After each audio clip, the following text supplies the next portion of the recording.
Hi, everyone. Dr. Frankie here. I hope you're all doing really well. Happy to be back with you guys. There's Ollie in the background, just chilling, keeping us company, my little Maine Coon. So, really quick, before I jump into responding to these awesome questions, can't wait to dive in. And thanks to those of you who submitted questions. I want to encourage you, if you haven't already downloaded the Venus app, go to welcometovenus.com, download it. It's free for a limited time. So don't miss out on this opportunity and you can submit questions there. I want to keep hearing from you all. So definitely make sure visit welcometovenus.com and download the app.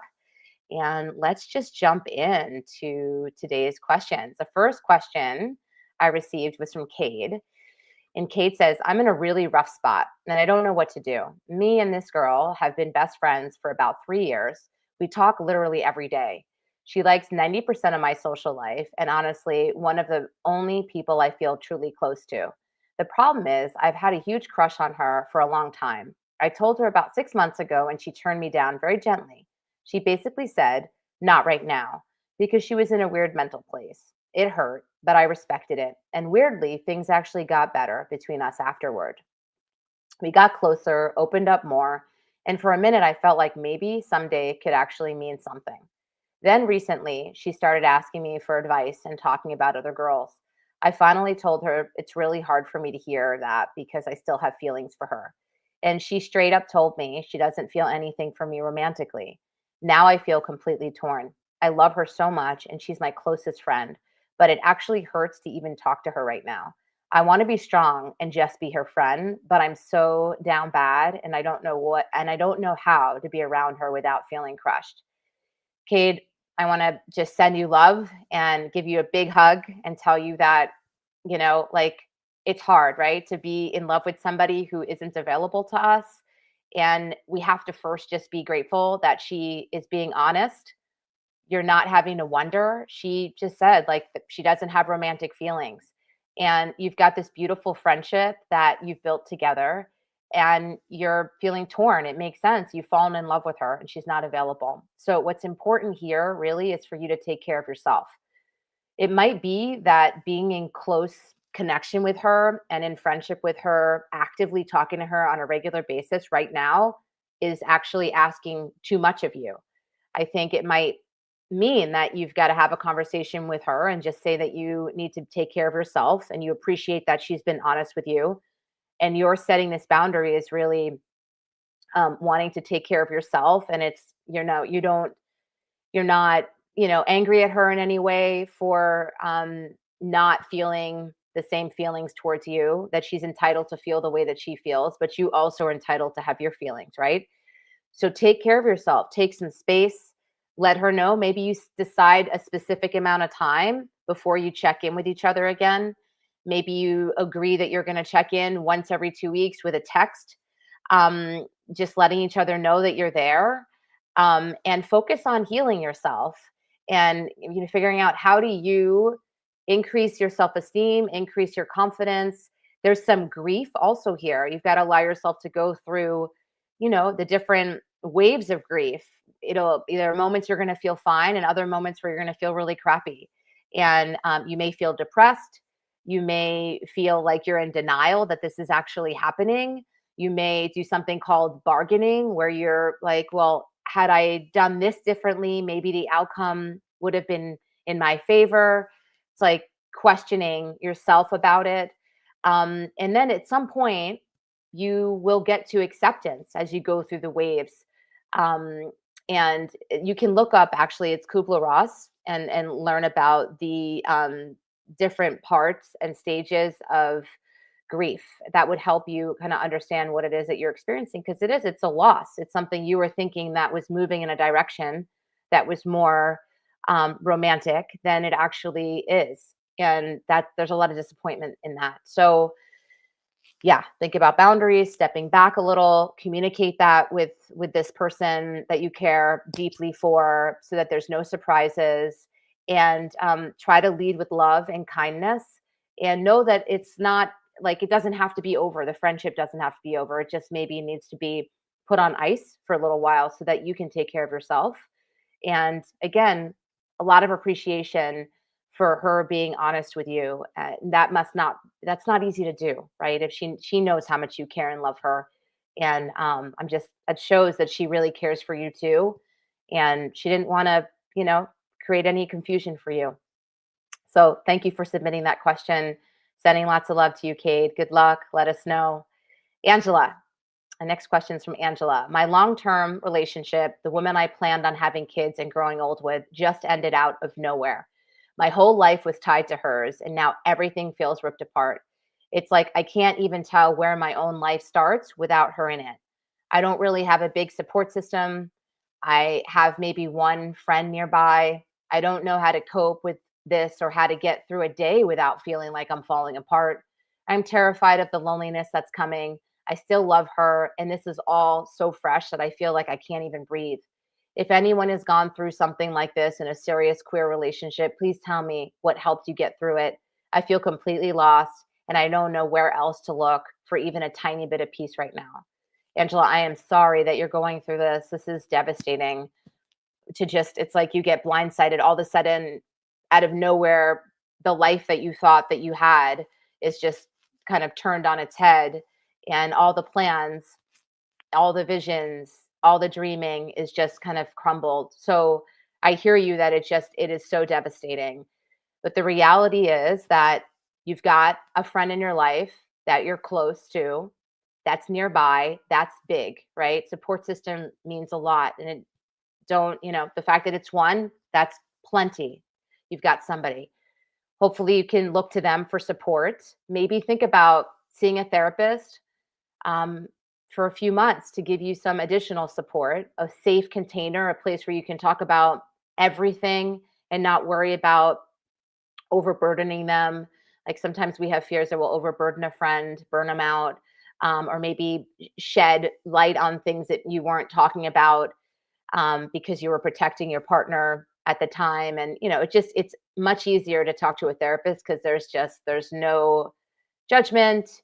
They're unbiased and they're professionals. They can provide you the support that's very different than a friend can.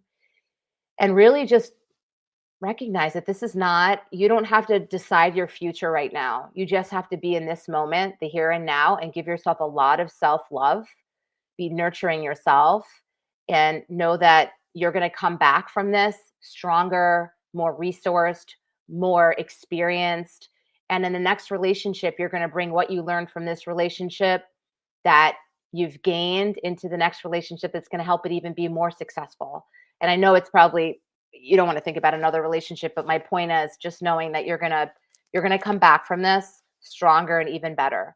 So the way to find peace right now is to lean on your support system and to take care of your health. Really bring it back to basics. Drink tons of water, try to get really good quality sleep. Don't listen to music that brings you down. Listen to supportive, uplifting music. Be around people that uplift you. Be feeding yourself healthy, whole foods. Stay away from processed foods because it affects mood. You'll also want to understand stages of grief, read up on it, recognize that you're going to have periods and feelings of depression, anger, bargaining also where you're like thinking that you could have done something differently. Maybe it would have, the outcome would have been different. Maybe it would have been in your favor. And also denial is a part of it, like feeling like, this maybe points that this isn't even real, this isn't happening. And then there will come a point where you're feeling like you're in acceptance and you're ready to move on. And you recognize that it was a beautiful relationship. It was good while it lasted. And just because it ended, it doesn't mean it's a failure. It means it's another chapter in your life where you've learned and you've grown and you're going to bring all of that good stuff with you to the next phase.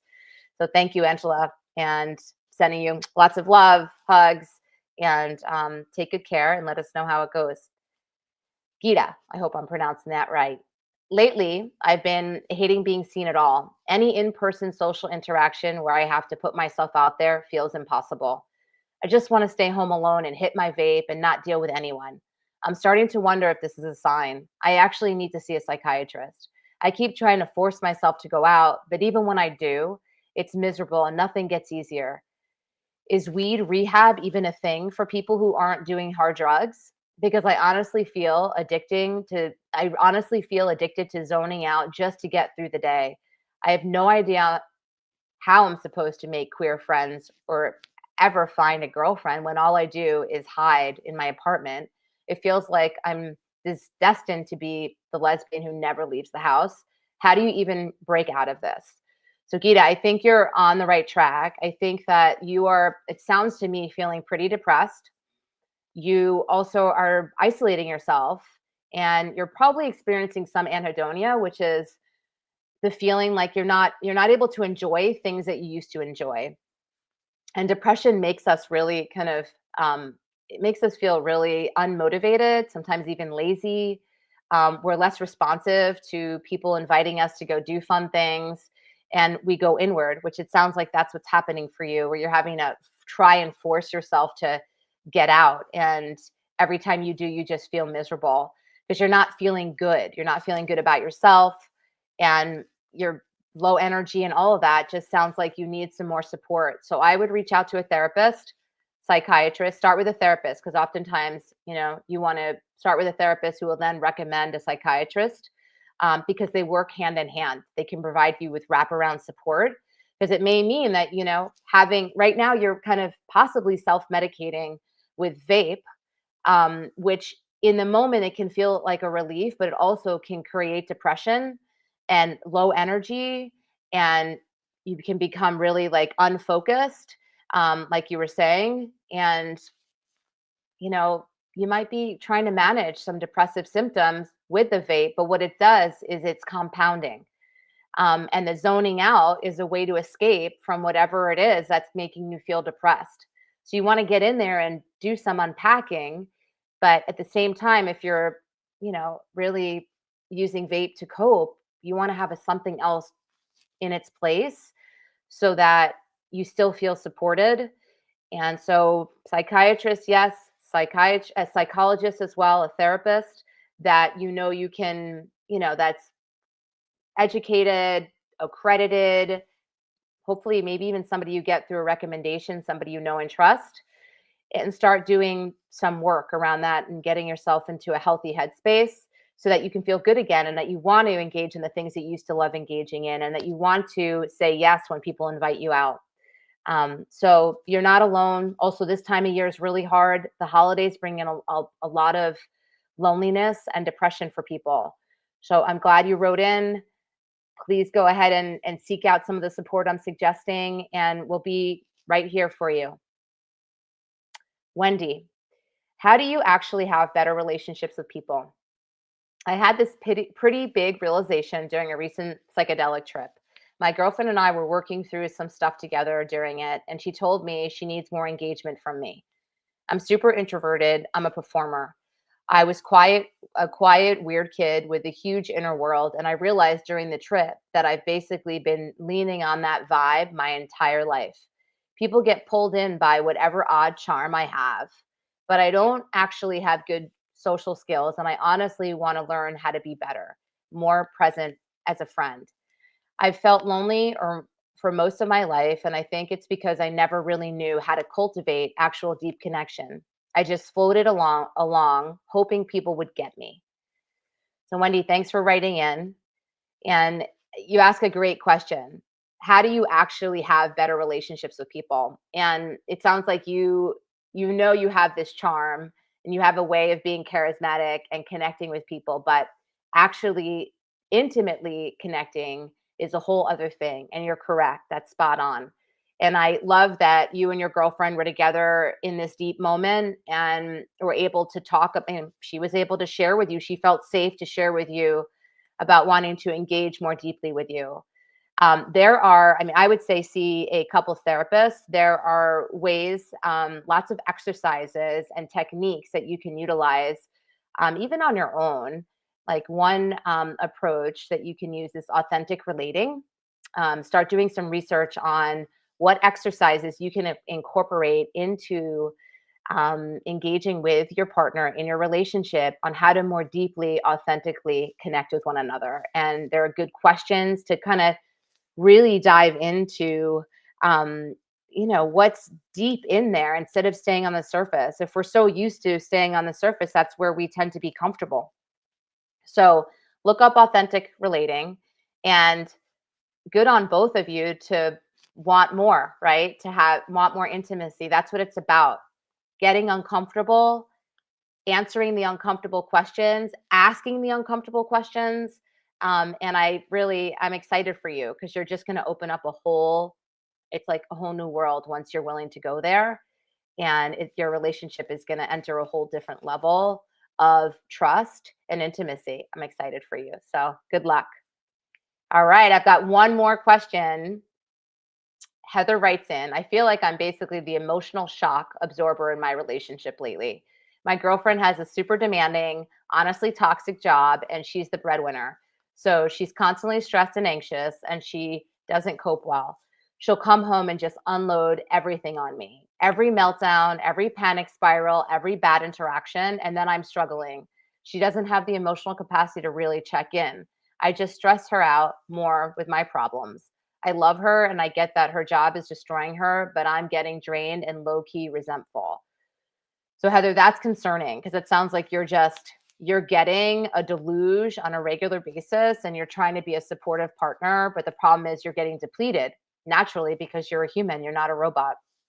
And you need to be able to like there needs to be room for you in the relationship to be able to share and get support too.